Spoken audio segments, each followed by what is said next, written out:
Winter temperatures well above average, but so far so good for the Texas trout season.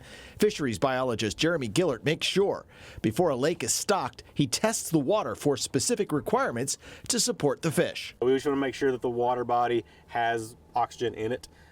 Bigger water bodies like this, normally we don't have a problem. Fish have a certain temperature range which they can tolerate and a certain requirement for oxygen levels. UT Tyler Assistant Biology Professor Ryan Shartow studies fish habitats. He's concerned these warmer air temperatures will lead to warmer water temperatures.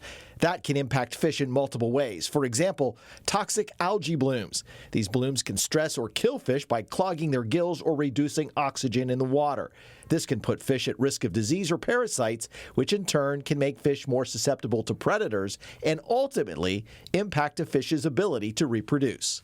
It is very serious, and that's why the issue around climate change is so important, especially for aquatic environments. It's important because almost 2 million anglers fish Texas lakes and rivers.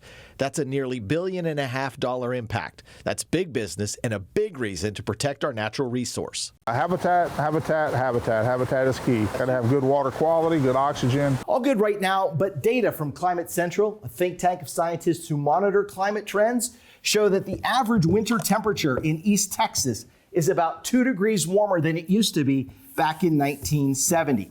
Warmer air temperature leads to warmer river and lake temperatures.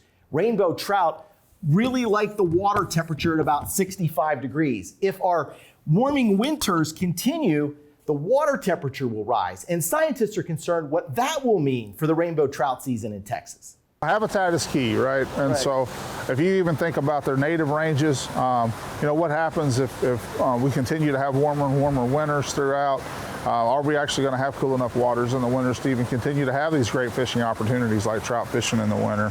It's a different story for bass. They can tolerate warmer water. Fisheries biologist Donovan Patterson says you can't compare the two. It would be like comparing sheep and cows. But rainbow trout can shed light on the health of Texas lakes, rivers, and streams. Well, trout are non-native, and so they can't teach us a whole lot, but the family of fish that trout belong to, salmonids, need really clean, crisp, clear, cold water, and they're often found in rivers and streams. And rivers and streams have to be really healthy to support this family of fish. So if we're putting them in Texas waters while it's cold and they're surviving, it means there's probably pretty healthy water in those Texas rivers. How do we make sure Texas lakes stay healthy? UT Tyler Shartow recommends these short-term solutions. Avoid fishing in the hottest part of the day and don't fish if water quality advisories are issued.